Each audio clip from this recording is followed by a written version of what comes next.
Sebuah koper merah ditemukan di pinggir jalan wilayah Ngawi, Jawa Timur. Tergeletak begitu saja, tanpa identitas, tanpa siapapun yang mengaku memilikinya. Awalnya, koper itu tampak seperti barang tertinggal, tapi ketika dibuka, isinya langsung mengubah suasana menjadi senyap. Di dalam koper itu, polisi menemukan potongan tubuh seorang perempuan. Sejak saat itu, satu pertanyaan langsung muncul. Siapa korban dan siapa yang tega melakukan ini? Kasus ini kemudian dikenal sebagai kasus mutilasi koper merah di Ngawi, salah satu peristiwa kriminal yang paling mengganggu dalam beberapa tahun terakhir. Malam ini, kita akan membahas satu kasus yang tidak hanya tentang kejahatan, tapi tentang pilihan, tekanan, dan batas tipis antara niat dan kehancuran.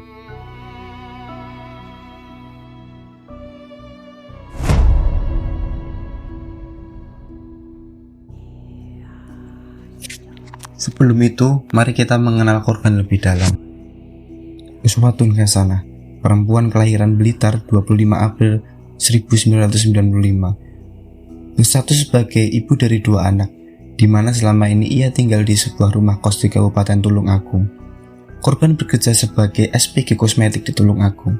Ia pulang ke Blitar setiap pekan sekali untuk bercengkrama dengan 2 buah hati yang dititipkan kepada ibunya. Menurut keterangan dari keluarga dan rekan kerja, Uswatun merupakan sosok yang perhatian kepada orang terdekatnya. Salah satu sumber menyebutkan dia pernah tinggal bersama neneknya dan kerap membantu keluarga meskipun tidak tinggal serumah. Penemuan koper merah itu pertama kali dilaporkan oleh warga yang mencium bau tidak biasa dari arah selokan di pinggir jalan, tepatnya di Desa Dadapan, Kecamatan Kendal, Kabupaten Ngawi, Jawa Timur pada tanggal 23 Januari 2025. Polisi segera datang ke lokasi dan mengamankan area. Dari hasil pemeriksaan awal, dipastikan bahwa potongan tubuh tersebut adalah milik seorang perempuan. Kondisi temuan membuat polisi tidak bisa gegabah.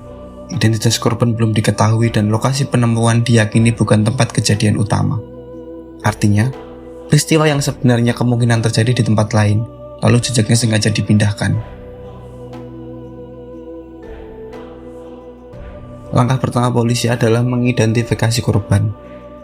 Tim forensik bekerja mengumpulkan petunjuk, sidik jari, potongan tubuh lain yang mungkin dibuang terpisah, serta laporan orang hilang dari berbagai daerah.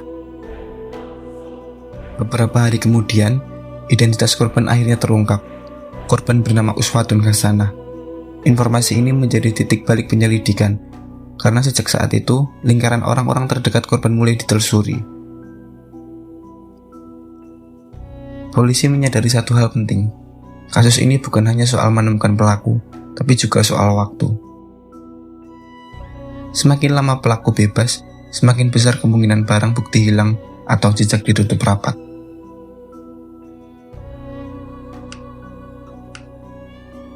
Tim gabungan dikerahkan. Polisi menelusuri pergerakan terakhir korban, orang yang terakhir bersama korban, rekaman CCTV, dan transaksi digital. Dalam waktu singkat, penyelidikan mengarah pada satu nama yang memiliki hubungan dekat dengan korban. Polisi kemudian menetapkan seorang pria bernama Rohmat Trihartanto sebagai tersangka utama. Ia diketahui memiliki hubungan personal dengan korban, bahkan disebut dengan suami siri. Rohmat Trihartanto atau yang akrab dipanggil Anto, merupakan seorang pria berusia sekitar 32 tahun asal Tulung Agung, Jawa Timur. Ia dari keluarga yang berkecukupan dan juga masih terikat perkawinan yang sah.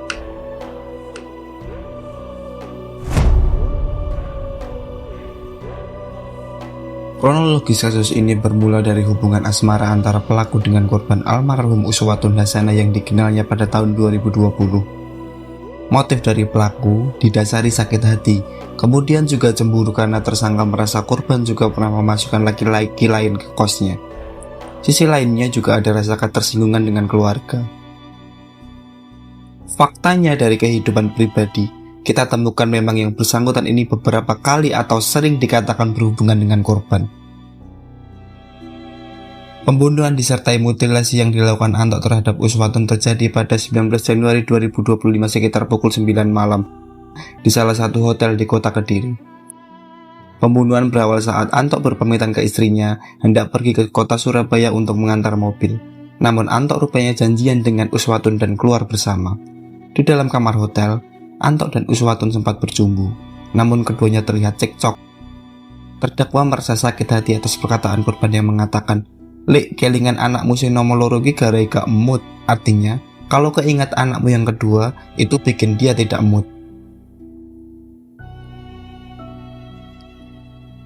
Mendengar ucapan tersebut, terdakwa marah dan mencekik korban hingga korban tidak sadar dan mengeluarkan darah di bagian hidungnya, lalu korban meninggal dunia. Setelah itu, pelaku tidak langsung melapor atau meminta bantuan. Ia justru memilih jalan lain, berusaha menyembunyikan perbuatannya. Keputusan inilah yang kemudian membawa kasus ini ke tingkat kekerasan yang jauh lebih mengerikan. Pelaku lalu menghubungi kerabatnya yang berinisial MAM. Tersangka meminta untuk dijemput dan diantar ke rumahnya di Kabupaten Tulungagung. Sesampainya di rumah, pelaku lalu mengambil koper merah, tali, dan kantong kresek.